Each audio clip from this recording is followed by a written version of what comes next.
Assalamu alaikum wa rahmatullahi wa barakatuh. Continuing in our series on dua, today I have chosen du'as that are relatively rare. Most of us have probably never heard of them, even though they're in the Quran. And the first of them is from the tongue of Ibrahim alayhi salam, and the second is from the tongue of Musa alayhi salam. So we have two du'as that have very similar meanings. And as I said, these are rare in the sense most people have never really contemplated or understood them. And in fact, we have narrations from the tabi'un. They're asking the Sahaba, what do these dua mean? They didn't understand the meaning of these du'as. So they're very interesting du'as. The first of them, let's start with chronological in terms of the Quran. It is Surah Yunus, verse 85 to 86. When Musa was rushing away from Fir'aun and Fir'aun's army was behind, they made a dua to Allah, رَبَّنَا لَا تَجْعَلْنَا فِتْنَةً لِلْقَوْمِ الظَّالِمِينَ. O Allah, do not make us a fitna for the wrongdoers. Don't make the Muslims a test and a trial for the wrongdoers. What does it mean that the Muslims are saying, don't make us a fitna for the zalim people, for the wrong people? Let's move to the second dua, which is similar in meaning. And it is Ibrahim alayhi salam and his followers. They're making a dua. Remember, Ibrahim and his followers, they were being persecuted by the king and the rulers of their time. So they said, رَبَّنَا لَا تَجْعَلْنَا فِتْنَةً لِلَّذِينَ كَفَرُوا. O Allah, do not make us a fitna for the disbelievers. So we have two du'as that really have the same meaning. Don't make us a test and a trial, a source of fitna for those that have rejected you. What does it mean that you're asking Allah that we do not become a test for the kafir? لا تجعلنا فتة للذين كفروا لا تجعلنا فتة للقوم الظالمين. What does this mean? Some of the Sahaba were asked the same question. The tabi'un couldn't understand. So we actually have a number of interpretations. All of them are valid. As you know, the Quran comes with multiple meanings. It's not just one meaning. And wherever we can accommodate more meanings, we accommodate them. So even though there's more today, we'll summarize three meanings. What does it mean? Oh Allah, don't make us a fitna for those that have rejected you. Don't make us a fitna for those that are doing wrong. The first meaning, oh Allah, don't punish us at their hands. Don't cause those who reject you to test us. So Fir'aun is behind, Musa and his followers saying, oh Allah, don't let your adhab come through them on us. Don't use them, O Allah. Don't cause them to punish us, to kill us, to torture us. What if, O Allah, they were to capture us and they then test us and we don't pass that test? So don't make us a test for them. لا تجعلنا فتنة للقوم الظالمين. So this is a very clear meaning. That, O Allah, whatever you do, don't cause them to win over us, destroy us, torture us, persecute us. Don't cause the test to be through them. Another meaning, and this is very interesting, and I chose these du'as because we are living in a minority amongst a non-Muslim land, so these du'as are very interesting where they're coming from. The second meaning, listen to this. O Allah, do not allow the kafir or the zalim to see something in us that causes him or her to reject Islam. Think about what I just said. O Allah, do not make us a cause of other people rejecting Islam. What if I do something and because of me, my reputation, my sharia, my Quran, my Rasul, astaghfirullah, but what if I, astaghfirullah, give a bad image of my Nabi in front of the one who doesn't know who my Nabi is? So, oh Allah, don't make me a fitna for the kafir. Don't make me a fitna for the zalim. That he will say on Judgment Day, oh Allah, the only Muslim I knew was so-and-so. And look at what he did. Look at what his character was. Look at what he or she did. So it's not my fault. I assume this person represents Islam. So the dua is made, لا تجعلنا فتنة للذين كفروا. So this is a reminder to us to be role models. It's a reminder to us that it is possible that on Judgment Day, some people will try to use us as an excuse that, oh Allah, I never heard of Islam and so work with us and he was a cheat, he was a crook, he was a liar, he was this and that. And I thought if this is the faith that leads to this, why should I think about this faith? So we pray to Allah, لا تجعلنا فتنة للقوم الكافرين. We don't want to be a fitna to those people, that we will become a test for them, that they will check the validity of Islam through our actions. What if we fail? So don't make us like that, O Allah. So this is an incentive for us to raise the bar, to make sure that we are representative of our faith. And the third and final meaning that we will do, and there are more meanings in the books of tafsir, and I found this very interesting. I looked up a number of classical works today, doing the research for our halaqah today, and just to see what our classical scholars said.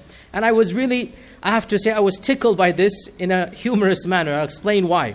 The books I reference, such as Ibn al-Jawzi's Zad al-Masir, written almost 1,000 years ago, and other classical books, they were written at a time when the Muslim world was superior to the non-Muslim world technologically, politically, militarily. When the Muslim world ruled over the rest of the world.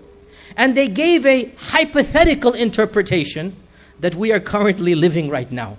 They gave a hypothetical interpretation that, oh Allah, don't make us lesser than, civilization-wise, those disbelievers. Because what if our failure to be a better civilization, technologically, militarily, to be, in our vernacular, our GDP is less. Or what if somebody says, oh, the number of Nobel Prize winners of Muslim land is less, right? So we are, quote-unquote, lesser than them. So then they will say, oh, these are backward people, their religion must be backward as well. This is a hypothetical tafsir written of the ayah at a time when the Muslim ummah was superior in every single regard. And they said one of the meanings of this dua, that, oh Allah, do not make us failures even in this dunya. Because a failureship in this dunya will be interpreted by them as an excuse to be a failure in what? In our religion. And subhanallah, we are currently one aspect of it. This hypothetical tafsir written 1,000 years ago, they couldn't imagine a world like that, but they said this is one dua that will always make us the better of them. And subhanallah, how the tables have changed. And this is not the time to go into this tangent, but all of you are aware, and there is truth to this. This isn't a romanticized, nostalgic back reading of history. It is true that for 1,000 years, the Muslim ummah was technologically superior to every other civilization. The first person who translated the Quran into Latin, he was Roger of Ketton from England. He had gone to Andalus to study medicine, and he was studying medicine, and the Pope visited, and the Pope said, I want to find somebody who speaks fluent Arabic and can translate the Quran. So this medical student who had come, listen to this, from England. Where did he go to study medicine? Andalus. Where do we go to study medicine these days? Where do we go to the MCAT to go do our residency? Where the table has turned, right? This was a Britisher who had come to Toledo, Tulaytila, to study medicine. And he had to learn Arabic to go into the medical college. And he's reading the books of classics. You all know Ibn Sina's Al-Qanun fi al-Tib was one of the first books translated and became a medical textbook for 300 years. So much so that the title itself, Al-Qanun fi al-Tib, it became a word in English. The word canon, which means a canon of laws, comes from the Qanun of Ibn Sina. The word canon is because of Ibn Sina. And all of the other stuff we've heard, Al-Khawarizmi and Al-Jabr and all of this, the Arabic numerals, all of this is true. And I found it so ironic. You can see my sense of humor here. Some of our classical ulama said, this dua, لا تجعلنا فتنة للقوم الكافرين. This dua, للذين كفروا, this dua, one of the meanings is, oh Allah, we should be better than them in every aspect. Because a failure in one aspect is possibly interpreted as a failure of the deen. And we don't want to be like that. And they were writing at different times, and now the tables have turned. However, the truth of a religion is not based on GDP. It is true that some people interpret it that way, and it is true that the kafirin and the zalimeen make fun of our faith and say, oh, these guys, they have poor GDPs, these guys have few, Nobel Prize winners, etc., etc. But the truth of a religion is not based on this. It is based on answering the critical questions of life. Who created you? Where are you from? What is the purpose of life? As well, Let's put GDP aside, alhamdulillah, thumma alhamdulillah, in terms of akhlaq, in terms of hospitality, in terms of respect of the elder, in terms of some of the basic values of humanity. Alhamdulillah, it is well known, the Muslim Ummah is the most generous. This has been proven demographically. The Muslim Ummah gives the most charity. The Muslim Ummah is the most charitable. The Muslim Ummah is the most faithful in terms of believing in God, in terms of observing the rituals. The very fact that every mosque in the world is packed to capacity every single night of this month, even though tomorrow morning all of us have to go to work. The very fact that Iman is thriving and alive when Iman in other faith traditions is going down.